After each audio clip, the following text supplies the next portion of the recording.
ano ang pwede nating ma-expect in the first turtle fight? Turtle fight para din sa dalawa. Feeling ko mare-reset yung unang turtle. Feeling ko lang may crack pa naman. Tapos alam mo na kung ikaw yung Onyx, gusto mo may extend yung laban as much as possible. So, tingnan natin, pero magandang, parang may magsasalubungan agad yata, if I'm not mistaken, dun sa may XP lane.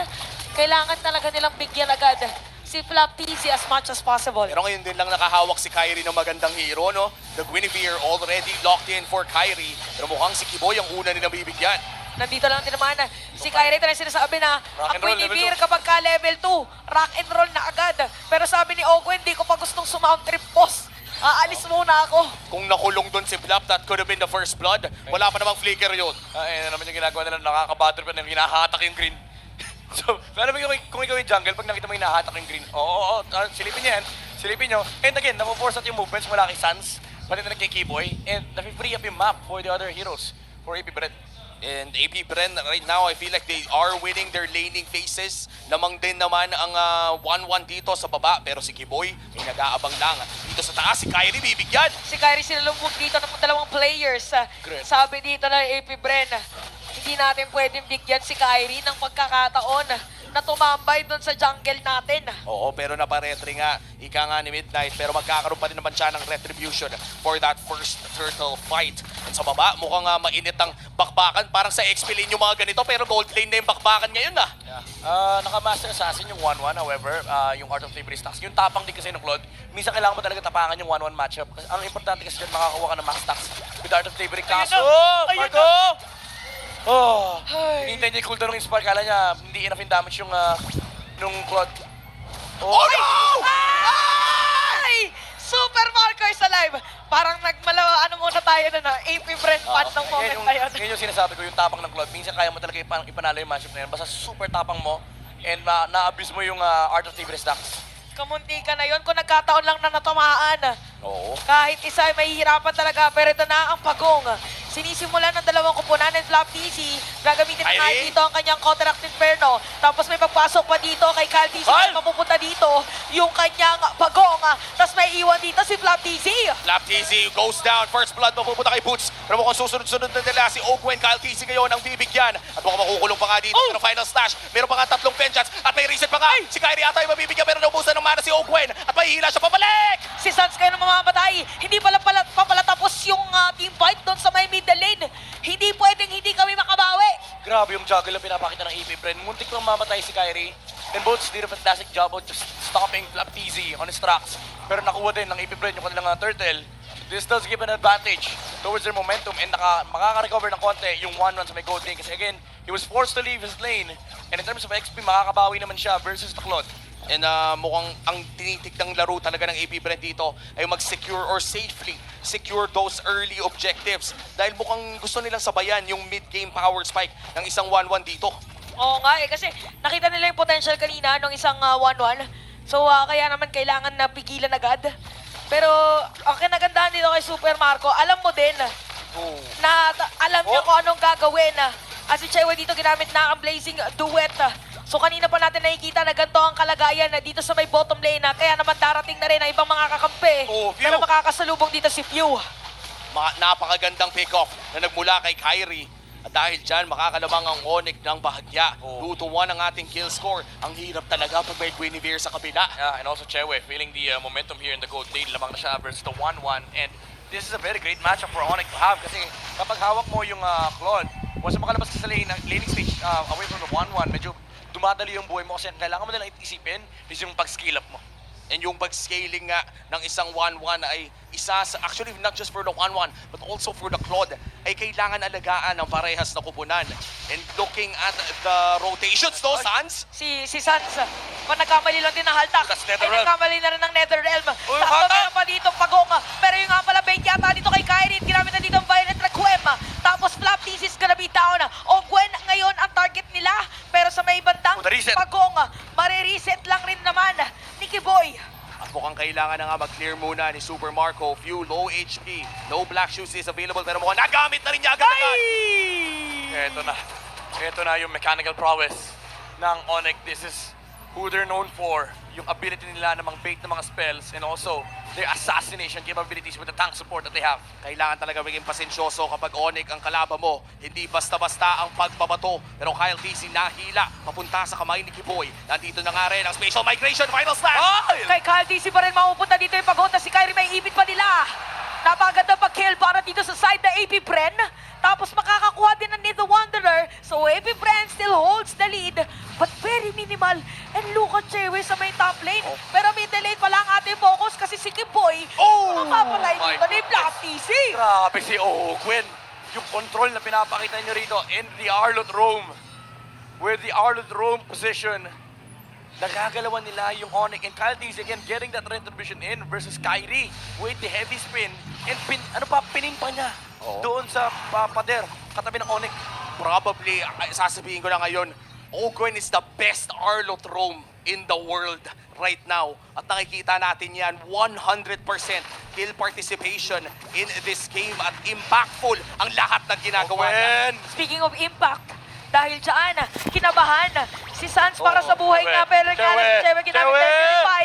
Kaya naman, Kinabahan! sasalubungin na naabangan ni Flap TC. Ginamit na rin dito NetherRealm. Si Kiboy Kiboy! yun, ginamit na rin ang uning niya rin. Tapos aalis na lang muna sila. Ito na naman yung At macro. eto na naman yung nakikita natin. Yung macro ng AP Brent sa gold lane nila, bigyan lang natin ng spasyo. Si Super Marco and Chewe, nakaka-bad trip na 3 game na siyang naaabangan sa mga bandang likuran. Lahat ng mga pwedeng lahat ng babalikan niya eh. Lahat ng tinatambayan niya, tinatambayan ng Brent eh. At mukhang nagigising niya nga rin ang crowd. Nag-aabang din lang Ogwen, ng Ogwen, pagpabalik. Ogwen, final slash on one. Si Boots ang natamaan. Pero mukhang hindi ata nila itutuloy ang laban na to. Maliban na lamang kung magde-demonic force dito si Boots. Si Kiboy ay magzo-zone out lamang. Kita natin ngayon yung zone na binibigyan ng AP Bren. Tapos ngayon si Super Marco nagkakaroon ng space. So yung kalamangan sa kanya kanina ni Chewe parang mahahabol na rin dito ng side ng AP Bren na actually lamang ng AP Bren. 2.6k gold lead in a snap. At tignan mo, walang nagbabantay sa 1-1. Sobrang lupit ng reaction ni Kyle TZ. May lumabas na Psycho Ball, nag-dash kagad. In-assume niya na tumalon yung Guinevere. Sabi niya, wait lang. Mas Oh, okay no! na may safe. Pero ang alam mo, Irene! dito, si Ogwen pala. Ayun na, mamamatay na nila. Tapos din si Flap DC papasok. Pero pang NetherRealm para din sa side ng Onyx. Demonic Force. Siyo kailangan na maglabas dito ng mga bola-bola. Kiboy! Pasagot si Kiboy. Kyle! Ang may heavy spin pero makakapag-flicker out at ginamit na ang Blazing Duet. Sans mukhang napasok sa maling liga at mukhang mapapabagsak din. That's going to be the killing spree for the Thamos. A 2-for-0 trade. Pero mukhang mapupunta ang pagong sa Onyx. Yeah, so super discipline nung pinili ng AP Bren actually. Instead of going for the 50-50, sabi ni Kyle, okay, dito na lang tayo sa medyo sure kill. Si Boots nakalabas na ng hour of range pero naipet si Sans doon sa loob ng AP Bren. And again, this does give Onyx the turtle pero for all throughout the team fight, si Super Marco nag-farm lang. Oo, at mukhang hahabulin niya dito si Kiboy.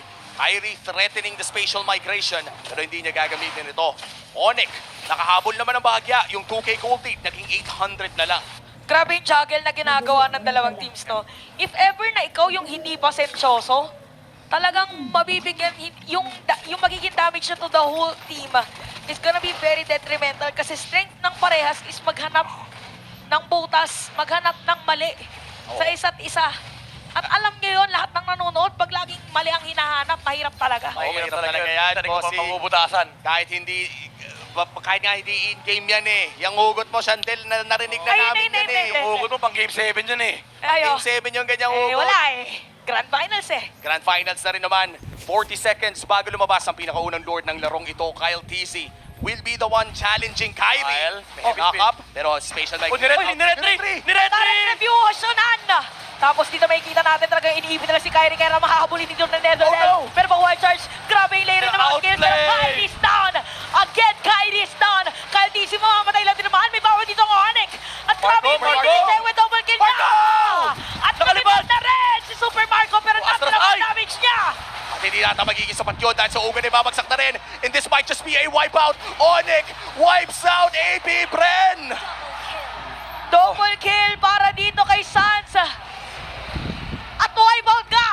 Kaya naman ang Onyx mukha sila kukuha ng Lord! How Boots with a demonic play. Although napakaganda nung attempt ni Super Marco to reset that fight. Nakalipad naman siya with the crossbow tanks. Pero the damage has been done. Ang ganda rin ng outplay na pinili ni Kyle TZ using the retribution, forcing out the violent equipment. Naipit pa niya si Kyrie sa pader. Pero yung blazing duet alongside the NetherRealm, ayun yung tumapas sa buhay ng AP Bren. At hindi pa nga nag-flicker si Sans doon. And it looks like momentum shift is real. Onyx Indonesia with a 2K gold lead in the first lord of the game. Crucial item pickup para kay Super Marco. Hindi Malefic, si Halbert. Yeah. Para lang matanggal yung sustain na nagagaling dito both from Kyrie and Boots. Pero nagiging problema na rito yung combo no, ng Onyx. Na kapag lumalaban yung AP Bren, they collapse. Wow. Susceptible sila sa wild charge and of course yung ghost bursters na nangagaling kay Sans. Sobrang sakit yung damage output ni Paramis. Lalo na kapag nag-echo na yung damage. Tsaka ang laki ng lamang pala ni ni Chewe dito kay Super Marco. Tsaka even yung mga damage or sabihin na nating defensive items rather for the players of Onyx. Kaya nung nakita natin lumipad si Super Marco, hindi pa siya ganun ka-deadly Oo. against Onyx. So ito yung kailangan ngayon i-capitalize ng Onyx knowing na hindi pa ganun kasakit yung pang-damage against them. May wind of nature na rin dito si Chewe Hindi na pwedeng basta-basta lumipad si Super Marco dito. Mukhang malaki ang magiging push ng Onyx. Turrets falling down left and right at buhay pa rin ang Lord. Onyx again. They have love! Si Flap DC doon ay mahuli nila habang si Kyrie. Napatay na dito ni Ogwen, hindi na umabot sa Netherrealm. Chewe, ginamit na rin ang kanyang blazing duet. Si Kyle DC, ang kanyang maiikutan dito is gonna be Tranchon! the Truncheon coming in from Boots. Super Tapos si Marco! Super Marco, mapatay na rin dito ni Chewe. Si Chewe, wala nakakapigil kay Chewe. Kaya naman triple my kill na siya goodness. dito para sa ating laban. Okay, Kiboy dies, sacrifices for Boots. Pero that outplay from the Volvis, Winter Truncheon, para hindi siya mapatay and lumabas Boots. pa yung second layer ng Demonic Force pero hindi pa tapos si laban. Lumalaban pa Chewe. rin dito, pero may kita natin yung damage para kay Kyle Kyle. DC at look at Ogwen. Lumalaban pa rin sila dito, pero Chewe, talaga free hit lang naman. Kaya naman double kill na. Habang ubuhay na dito si Flap DC, kailangan maging maganda ang kanyang pagdepensa dito, pero hindi pa sapat dito ang minion wave ng Onyx. FTC looking for the possible outplay. Pero grabe na nga yung damage dito kay Chewe na kapag BMI out na rin. At dalawa ang napabagsak na inhibitor turret. Onyx Indonesia nangangamoy game 7 na daw. Oh my goodness, Chewe with a marksman performance. Nakita natin yung kanyang laning prowess kanina versus Super Marco. And now, his team fight positioning and his team fight maneuvers are winning Onyx the game. And AP Bren, kailangan nila solusyonan to si Chewe pero kailangan maunang solusyonan si Boots. Yung mga talon na ginagawa dito nung Povius na nagiging distraction. Enough yung space na yun para ma-distract yung AP Bren. Kaya naman ang saya ng buhay ni Chewe dito, yung Claude ay nakaka-free lang sa backline. 2-1 and 8. Boots proving to everybody na kahit isa siya sa mga players na nagfe-fade into the background para sa Onyx, na laging ang sigaw ay Sans, ang sigaw ay Kyrie, ay nandyan din siya with a 5-man penalty zone. And now, with this spectacular performance dito sa kanyang Phobius. And look at this, may blade armor na rin si Kyrie. Yeah. Grabe, wala talagang gusto magbigay dito sa dalawang teams natin. Again, na storyline pa lang nila, alam natin na sobrang dami nilang pinagdaanan bago makarating dito. Pero isang mabilis lang na makukuha ng Onyx, ang Lord. Oo, dinedelay. Para sa next Dinedelay. wave. There you go. Para sa next wave, lumabas si Lord. Ang galing. Oo. Sinong nag-iisip nun? Ako, hindi ko naiisip yun. Okay lang. Trabaho ko yun. Okay, magkalala. Oh.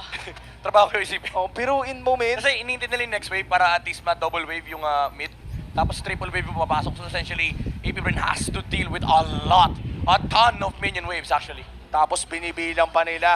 Onyx Indonesia, comeback is real after losing many games straight. 5K goal. Ngayon, tignan mo si Aray! Owen! Okay, so, ganito play ngayon ng AP Bren pala. Para titiisin muna yata ni Ogwen lahat ng mga pwedeng kuhanin against or from Chewe. Tapos mag-final slash siya. Pero medyo delix na play yun. Oo, Delix talaga dahil ngayon wala siyang flicker at may Lord wave sa mid lane. Mayroon ding malaking wave sa top at sa bot. Is this game number 7? Dadalim ba tayo ng Sky Kings sa langit sa game number 7? Lab! Nareset nga yata si Chewe dito ginamit ang Wind of Nature. Tapos meron pa Netherrealm. Merong final slash na manggagaling doon para kay Ogwen. Pero natin ang damage ngayon ng AP Bren. Pero may kita pa rin What a natin play. dito na mabilis. Wow. Na depensahan pa ng AP Bren. Nakalimutan ni Chewe na hindi siya ganun kasaya. Kapag yung Tams yung tinitira niya, naramdaman niya yung vengeance from the Tams. Pero makakapag-heal back naman siya. However, hindi nagamit ng Onyx Esports yung Lord. Now it's a lot easier to defend if you're AP Bren. Bawal na lang magkamali. May isang malaking set, hindi tatama yung spatial migration. Flap PC, half Ogwen. HP. Saan sila si Ogwen? Oy, pero nakita natin ngayon, Nadasha. nahatak si Ogwen dito magiging target nila. Si Boots papasok na with the Demonic Force. Si Kyrie mamamatay at ipalalayuin pa nga dito. Marco! Lumipad na si Super Marco, pero napanito Oh. na